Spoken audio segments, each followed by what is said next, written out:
사무엘상 21장 22장. 다윗은 제사장 아히멜렉을 만나려고 노브로 갔다. 아히멜렉은 그를 만나자 떨면서 자네 혼자 웬일인가? 어째서 같이 온 자가 없는가?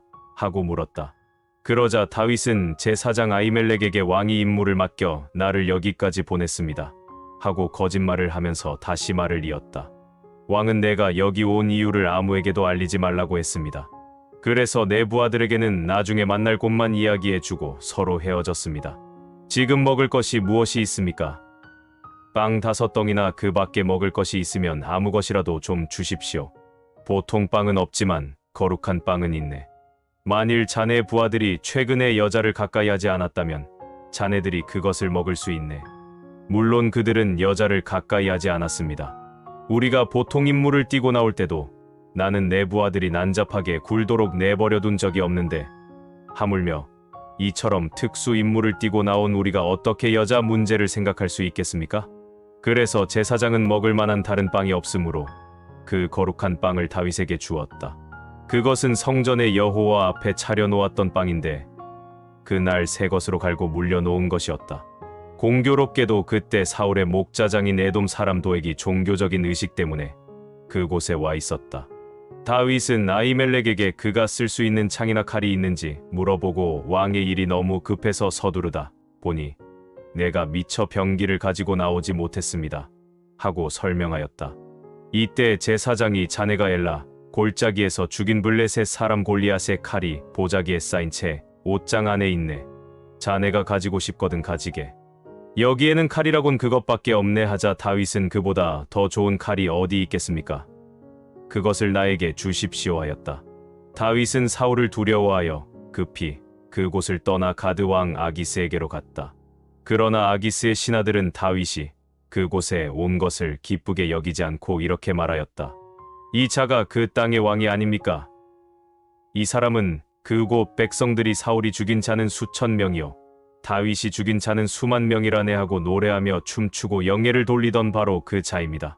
다윗은 이들이 하는 말을 듣고 아기스 왕을 두려워하여 그들 앞에서 갑자기 미친 척하였다. 그가 대문짝을 긁적거리며 수염에 침을 질질 흘리자 아기스 왕이 그의 신하들에게 말하였다. 보라, 저 사람이 미쳤다. 어째서 너희가 그를 나에게 끌고 왔느냐? 미치광이는 이곳에도 얼마든지 있다. 무엇 때문에 너희가 저런 미친 놈을 내 집에까지 끌어와서 나를 번거롭게 하느냐? 다윗이 가드를 떠나 아둘람 굴로 도망치자 그의 형제들과 친척들이 그 소식을 듣고 그곳으로 찾아갔다. 그때 고통을 당하는 자와 빚진 자와 불만을 가진 자들이 다 그에게로 모여들었다. 그들은 약 400명 정도 되었으며 다윗이 그들의 지도자가 되었다.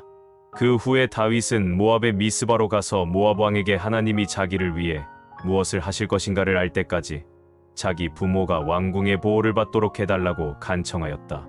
그래서 그들은 왕의 허락을 받아 다윗이 요새의 피신에 있는 동안 모압 왕과 함께 있었다.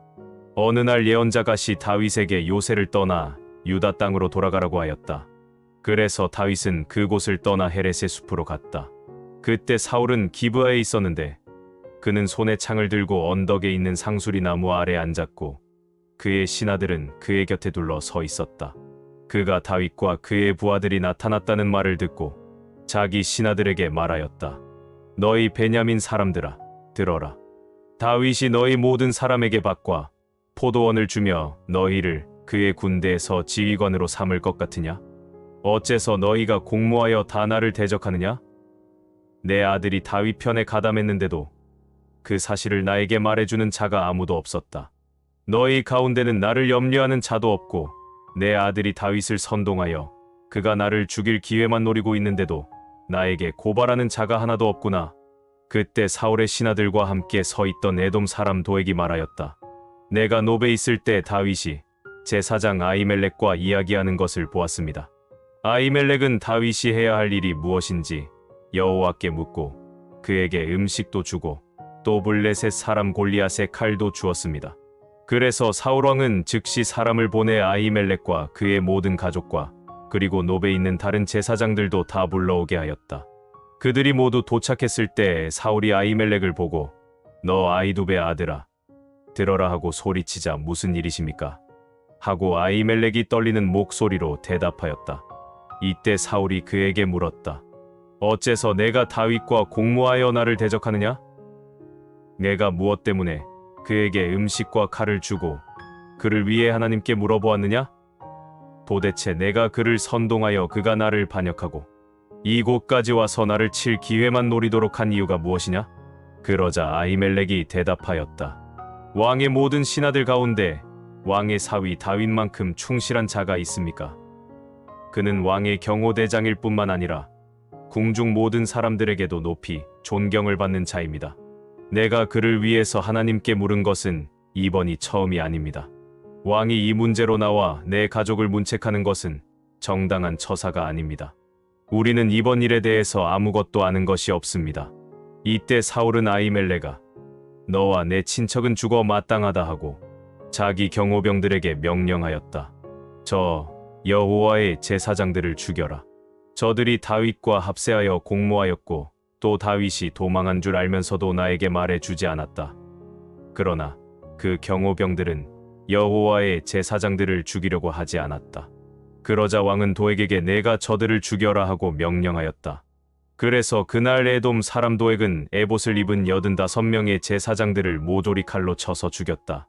그런 다음에 그는 또 왕의 명령을 받아 그 제사장들의 성인 노부로 가서 남자 여자 어른아이 가리지 않고 젖먹이들까지 제사장의 가족을 모조리 죽이고 또 소와 나귀와 양도 모두 죽였다. 그러나 아히멜렉의 아들 중 하나가 도망하여 다윗에게 갔는데 그의 이름은 아비아달이었다. 그가 사울이 행한 일을 다윗에게 말하자 다윗이 그에게 이렇게 말하였다. 그날 도액이 거기 있는 것을 보았을 때 나는 그가 사울에게 말할 줄 알았소. 사실 당신의 모든 가족과 친척이 죽은 것은 나 때문이오. 당신은 나와 함께 여기 머물러 있도록 하시오. 내가 목숨을 걸고서라도 당신을 지켜주겠소. 왕은 당신과 나를 모두 죽이려고 하지만 당신이 나와 함께 있는 한 안전할 것이오. 고린도전서 3장. 형제 여러분, 나는 여러분에게 영적인 사람을 대하듯이 말할 수가 없어서 세속적인 사람, 곧 그리스도 안에서 어린아이를 대하듯 말합니다. 내가 여러분에게 젖을 먹이고 단단한 음식을 먹이지 않았습니다. 이것은 여러분이 그것을 소화시킬 능력이 없었기 때문입니다. 여러분은 지금도 마찬가지입니다. 아직도 여러분은 세상 사람들처럼 살고 있습니다. 여러분 가운데 시기와 다툼이 있는데 어찌 육적인 세상 사람들처럼 행동하는 것이 아니라고 할 수 있겠습니까? 여러분 가운데 어떤 사람은 나는 바울파다, 또 어떤 사람은 나는 아볼로파다 하고 말한다니 여러분이 세상 사람과 다를 게 무엇입니까? 그렇다면 아볼로는 무엇이며 바울은 무엇입니까? 우리는 주님이 시키신 대로 여러분을 믿게 한 종들에 지나지 않습니다. 나는 심었고 아볼로는 물을 주었습니다. 그러나 자라게 하신 분은 하나님이십니다. 그러므로 심는 사람과 물을 주는 사람은 아무것도 아니지만 자라나게 하시는 하나님이 가장 중요합니다. 심는 사람과 물을 주는 사람은 하나이며 각자 자기가 일한 대로 상을 받을 것입니다. 우리는 하나님의 일을 하는 동역자들이요, 여러분은 하나님의 밭이며 건물입니다. 나는 하나님의 은혜로 지혜로운 훌륭한 건축가가 되어 기초를 놓았으며 다른 사람은 그 위에 건물을 세우고 있습니다. 그러나 건물을 세우는 방법에 대하여 각자가 주의해야 합니다. 이미 놓인 기초는 예수 그리스도이시므로 아무도 다른 기초를 놓을 수 없습니다. 이 기초 위에 건물을 세울 때 금이나 은이나 보석으로 세우는 사람도 있고 나무나 풀이나 짚으로 세우는 사람도 있을 것입니다. 그러나 심판날에는 각자의 일한 결과가 불로 시험을 받아 밝혀질 것입니다. 만일 세운 것이 불에 타지 않고 남아있으면 상을 받을 것이나 그것이 타버리면 상을 잃고 말 것입니다. 그런 사람은 구원을 얻어도 마치 불 속에서 간신히 헤쳐나온 것과 같을 것입니다.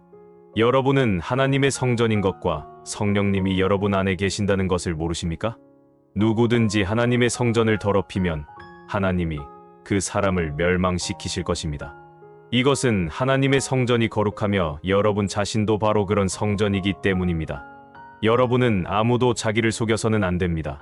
여러분 가운데 이 세상에서 지혜롭다고 생각하는 사람이 있으면 정말 지혜로운 사람이 되기 위해서는 어리석은 사람이 되십시오. 이 세상의 지혜는 하나님이 보시기에 어리석은 것입니다. 성경에도 하나님이 약삭 빠른 자를 자기 꾀에 빠지게 하신다 하였고, 또 주님은 지혜로운 자들의 생각이 헛된 것을 아신다고 하였습니다. 그러므로 아무도 사람을 자랑하지 마십시오. 만물이 다 여러분의 것입니다. 바울이든 아볼로든 베드로든 모두 여러분의 유익을 위해 존재하는 사람들이며, 온 세계뿐만 아니라 생명이나 죽음이나 현재 일이나 장래 일이 다 여러분에게 속하였고, 여러분은 그리스도에게 속하였으며 그리스도는 하나님께 속하였습니다. 에스겔 1장. 내가 30살 되던 해 4월 5일에 바빌로니아의 그발 강가에서 포로들과 함께 있을 때 갑자기 하늘이 열려 나는 하나님이 보여 주시는 환상을 보게 되었다. 이것은 여호야긴 왕이 포로로 잡혀간 지 5년째가 되던 해였다. 그곳 그발 강가에서 부시의 아들인 제사장 나 에스겔에게 여호와께서 특별히 말씀을 주셨는데, 그때 나는 여호와의 손길이 내 위에 있는 것을 느꼈다. 나는 환상 중에 북쪽에서 폭풍을 몰고 오는 큰 구름을 보았다. 그 속에서 불이 번쩍번쩍하고 주위에는 찬란한 빛이 비치고 있었으며, 그 불 가운데는 벌겋게 달아오른 쇠 같은 것이 보였다. 그리고 그 속에 내 생물 같은 형체가 나타나 있었다. 그 모양은 사람 같으면서도 각각 내 얼굴과 내 날개를 갖고 있었고, 다리는 곧고 발은 송아지 발처럼 굽이 갈라졌으며, 다리 전체가 반질반질 잘 닦은 구리처럼 빛나고 있었다. 또 그 생물들은 각각 4개의 얼굴과 4개의 날개 외에도 4개의 손을 가지고 있었는데, 그 손은 사면의 날개 아래에 하나씩 달려 있었다. 그리고 그들의 4날개는 다 하나로 연결되어 있었으며, 그들이 움직일 때는 돌지 않고 곧장 앞으로 나아갔다. 각 생물들은 모양이 다른 4개의 얼굴을 가지고 있었으며, 모두 아픈 사람의 얼굴이었고, 우측은 사자의 얼굴, 좌측은 소의 얼굴, 뒤는 독수리의 얼굴이었다. 그리고 그 생물의 2날개는 위로 펴져서 그 끝이 서로 연결되어 있었고, 나머지 2날개는 몸을 가리고 있었다.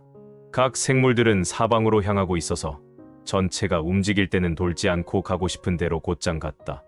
그리고 그 생물들 사이에는 타오르는 숯불 같기도 하고 횃불 같기도 한 것이 이리저리 계속 움직이고 있었는데, 그 불은 아주 밝고 그 속에서는 번개가 치며, 그 생물들은 번개처럼 이리저리 빠르게 움직이고 있었다.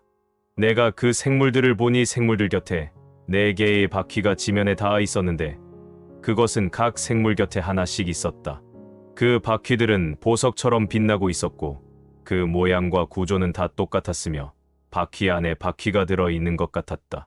그것이 움직일 때에는 아무 방향이라도 원하는 대로 돌지 않고 곧장 갔으며, 바퀴 둘레는 높고 무섭게 생겼고 돌아가면서 눈이 가득하였다. 그 생물들이 움직일 때 곁에 있는 바퀴도 움직이고, 그 생물들이 땅에서 들릴 때 바퀴도 따라서 들렸다.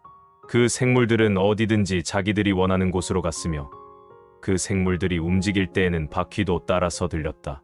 이것은 생물들이 그 바퀴를 조종하기 때문이었다. 그래서 그 생물들이 움직이거나 멈추거나 들릴 때마다 바퀴도 꼭 그대로 되었다. 그 생물들의 머리 위에는 수정처럼 반짝거리는 둥근 반구 같은 것이 펼쳐져 있었으며, 그것은 아주 무섭게 보였다. 그 반구 아래에는 생물들이 2날개를 서로를 향해 펴고 다른 2날개로 그들의 몸을 가리고 있었다. 그 생물들이 움직일 때 내가 날개에서 나는 소리를 들으니 폭포 소리와도 같고 전능하신 분의 음성과도 같으며 큰 군대의 함성과도 같았다. 그 생물들이 설 때에는 날개를 아래로 내렸다. 그러나 생물들이 멈출 때마다 그 생물들의 머리 위에 있는 반구 모양의 형체 위에서 계속 소리가 났다. 그 반구 위에는 청옥으로 만든 보좌 같은 것이 있고, 보좌 위에는 사람 같은 형체가 있었으며, 허리 상반신은 벌겋게 달아오른 쇠 같아서 전체가 불덩어리처럼 보였고, 허리 하반신도 불 같아서 사방으로 찬란한 광채가 나고 있었다. 그리고 그 주위에는 비 오는 날 구름 속에 무지개처럼 빛나는 광채가 있었는데, 이것은 여호와께서 나타나신 것을 보여주는 영광의 광채였다. 나는 그것을 보고 엎드려 나에게 말씀하시는 분의 음성을 듣게 되었다. 시편 37장. 악인들 때문에 안달하지 말고 못된 짓 하는 자들을 시기하지 말아라. 그들은 풀과 같이 곧 시들어 없어질 것이다.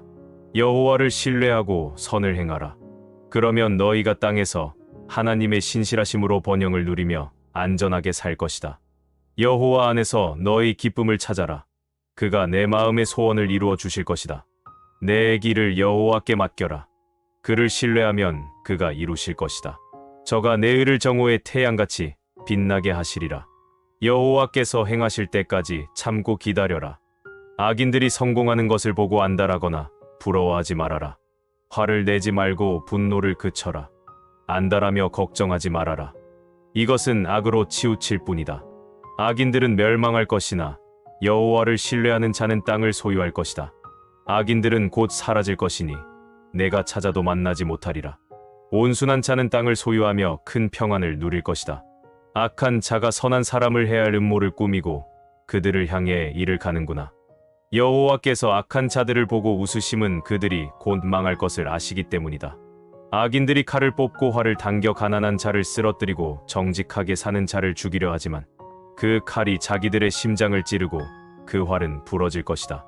의로운 사람의 적은 소유가 악인의 많은 재물보다 더 가치가 있다. 여호와께서 악인의 힘은 빼앗고 의로운 사람은 돌보시기 때문이다. 여호와께서 흠없이 사는 자들의 생활을 다 알고 계시니 그들의 상급이 영원하리라. 그들은 환난 때에도 어려움을 당하지 않으며 기근 때에도 풍족할 것이나 악인들은 멸망할 것이며 여호와의 원수들은 풀처럼 마르고 연기처럼 사라질 것이다. 악인은 돈을 빌려 쓰고도 갚지 않지만 의로운 사람은 은혜를 베풀고 주기를 좋아한다. 여호와의 축복을 받는 자는 땅을 소유할 것이며 여호와의 저주를 받는 자는 멸망하리라. 여호와께서 선한 사람의 걸음을 인도하시고 그의 길을 기뻐하심으로 그가 넘어져도 치명상을 입지 않을 것이니 여호와께서 손으로 그를 붙드심이라. 나는 지금까지 살아오면서 의롭게 사는 자가 버림을 당하거나 그의 자녀들이 구걸하는 것을 보지 못했다. 그가 항상 다른 사람들에게 은혜를 베풀고 꾸어줌으로 그의 자녀들이 복을 받는다. 악에서 떠나 선을 행하라. 그러면 너희가 영원히 살리라. 여호와께서는 공정한 것을 사랑하시고 그의 신실한 백성을 버리지 않으신다. 그들은 영원히 보호를 받을 것이나 악인의 자손들은 망할 것이다. 의로운 자는 땅을 소유하여 그곳에 영원히 살 것이다. 의로운 사람은 항상 공정하고 그의 입은 지혜를 말한다. 그 마음에 하나님의 법이 있으므로 그가 바른 길에서 떠나지 않을 것이다. 악인이 의로운 자를 엿보고 죽일 기회를 찾지만 여호와는 그를 악인의 손에 버려 두지 않으시고 그가 법정에 끌려가도 유죄 선고를 받지 않게 하실 것이다. 여호와께 희망을 두고 그의 명령을 지켜라. 그러면 그가 너를 높여 땅을 소유하게 하실 것이니 악인이 망하는 것을 내가 목격할 것이다. 내가 한때 악인이 거만을 부리며 레바논의 백향목처럼 그 콧대가 하늘 높이 치솟는 것을 보았으나 그가 사라져 없어졌으니 내가 찾아도 발견하지 못하였다. 그 없는 자를 유심히 보고 정직한 자를 살펴보아라. 평화의 사람에게는 자손이 있으리라. 그러나 죄인들은 다 멸망할 것이며 악인들의 자손은 끊어질 것이다. 여호와는 의로운 자들을 구원하시고 환난 때에 그들의 피난처가 되신다. 여호와께서 그들을 도와 악인에게서 건져 구하심은 그들이 그를 신뢰하기 때문이다.